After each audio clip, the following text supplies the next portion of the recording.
Hello, hello. So, I want to break down something kind of important, I think, for majority of people, and something I hadn't really had to think about for a really long time. And I just want to explain how I handled this part of myself. So, I used to have extremely high, I just was a very like stress-prone person, um, excessively so.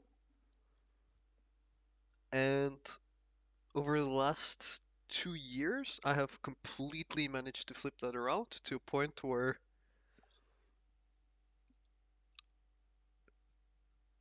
basically nothing triggers enough stress for me to even get engaged with things. I just have to find other ways of engaging with things. In a way, it's actually have become a problem because usually what happens is you um, you need to do something, and then when it gets urgent, you feel the need to do it, and then it pushes you because you're stressed, right? I don't even get that. For me, I could be at a point where I have to do something. I'm at a point where it's too late. I just don't give a fuck. Cannot care any less. And I might consciously understand how important it is, and it might be extremely important. But unless I feel like some sort of a positive feeling towards it, like I want to do it, um, I I don't get engaged, right? So I've gotten to a point where I have so little stress that it's actually has become a problem in its own. So for most of you, I definitely don't recommend taking this to that extreme. Uh, unless your life is already really good, everything's sorted, and you're just stressing for no reason. But here's how, or here's what worked for me. And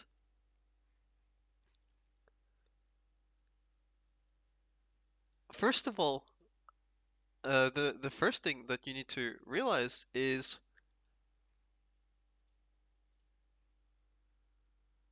what even causes stress. Um, or even more fundamental than that, you have your biology that triggers stress responses. Um, or your environment, your situations that you're in. I guess you could say that it looks something like uh, stimulus, right? You have random things happen, and then it goes through processing of your biology through that filter, and it produces the appropriate amount of stress that your mind deems that your brain thinks is appropriate, right? So just to kind of make it illustrated a bit, let's say you have someone with a very extreme stimulus, but the way they're wired is they're completely stress resistant or not prone to stress, then the situation just gets completely downgraded in their minds and they don't get stressed. Also, the same is true for someone who gets something very trivial happen to them, but they have a very stress-prone biology. This thing happens and boom, they have a panic attack over fucking nothing, right? So, by biology here, I'm saying like your filter or your disposition towards it, right? The systems that process stimuli uh, into responses, right? So, the important thing to understand that is the chain between these three, right? It's not, how should I say? when something stressful happens, it's very easy to just jump directly into stress and be like, it's impossible to not stress because of this strong stimulus. That is a kind of argument that people with low self-awareness or usually use. Like, how do you counter this? You counter this by just taking your time to realize through which path your responses to stimulus are taking. So, I'm just gonna, just for aesthetics, a little bit move it like this, right? So,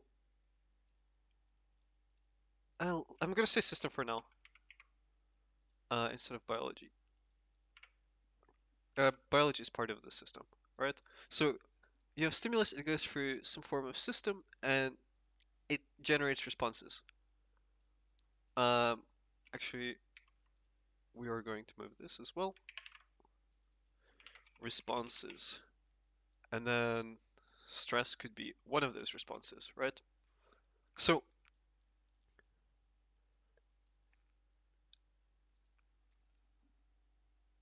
how do you start taking control of this system? How do you start training your ability to, or how do you gain the ability to choose how to respond to stimulus? That's fundamentally what it comes down to. And the answer is you need to first become aware of what is happening.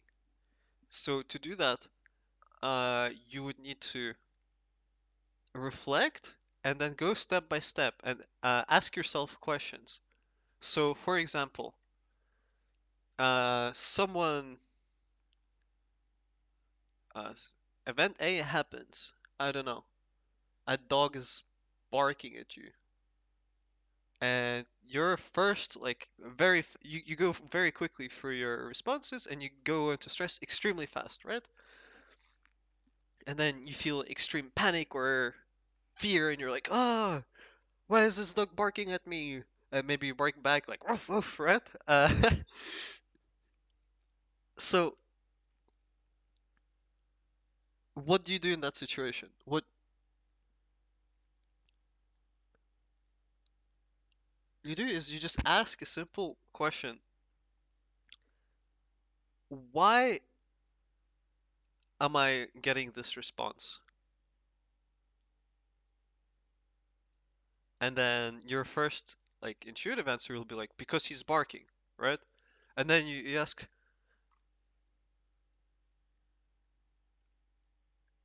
yes, he is barking, but I don't have to respond in this way. I still have the choice to respond in this way. Why is him barking causing such a like a response in me? And just asking these really simple questions over and over again and just trying to really map out an understanding, eventually you'll come down to a more detailed uh, view of why you're doing that, and that will lead to awareness to future times when it's happening. Uh, and understanding exactly which component of it stresses you out.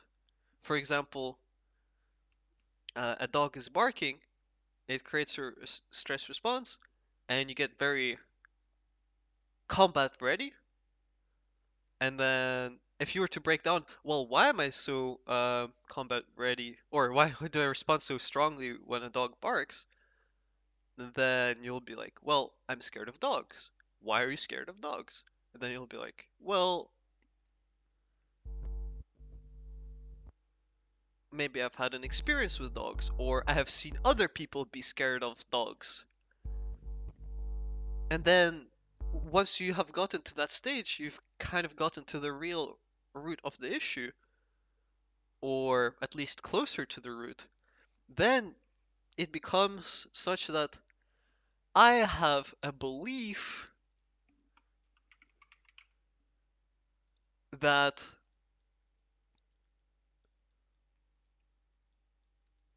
is rooted in all of these responses.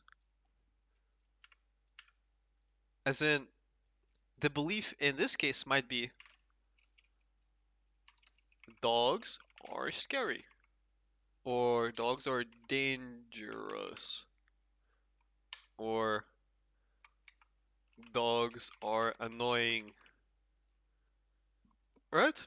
And then once you get to that point, you can review and adjust that belief because vast majority of people just inherit their beliefs and never have had any control over which and how they create those beliefs. For example, you might have seen other people scared of dogs and then being like, yeah, I'm also scared of dogs now. Or uh, you've just inherited the fear that they're dangerous or something, right? Except for it might be an irrational belief. Why would you be scared of dogs? Like, what the fuck are they gonna do? Like, you're wearing shoes, you probably have trousers. Like, most dogs are not fucking wolves. They're not gonna fucking bite your leg off. Most of them are, they've been bred into, like, genetic, like, cuddliness or whatever. Like, they're not combat machines. Like, most dogs are fucking weak as fuck. Like, a dog, at least vast majority of dogs, is not gonna do shit to you. Especially if it's behind some kind of, like, a fencing or whatever.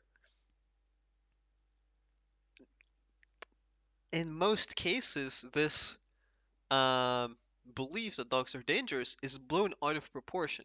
Yeah, they can maybe be dangerous in some situations, and in those situations, maybe it's warranted for you to uh, release stress because that's what pushes you into action, right?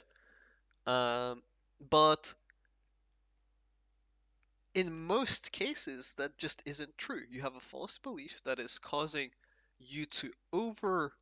You have a false belief somewhere in your system that is causing you to overreact to stimuli. And it is causing an excessive release of stress, an overreaction, uh, overly strong response to the stimulus, which ends up being inefficient and wastes too much of your energy. And if you were able to save that energy, you'll be able to direct it elsewhere, right? So, kind of to summarize, how do you um, rewire your system to handle these stimulus differently is you reflect. And in moments where there are triggers of stress are the most important ones to reflect. You just pause before you go straight into response and just be like, why do I want this response? What strategic benefit do I get from this response? For example, someone is sitting there online trolling you or some shit, right? And your initial response might be to get really worked up, really angry, right? And you just take a pause for 1 second. It's like, okay, this person is clearly trying to, uh, or this person has said this and it's really annoying me, and I want to scream at him. And then you could think, okay, what does screaming at him give me? What strategic benefit do I get from doing this action? Is this a waste of energy or is this a good, productive use of energy?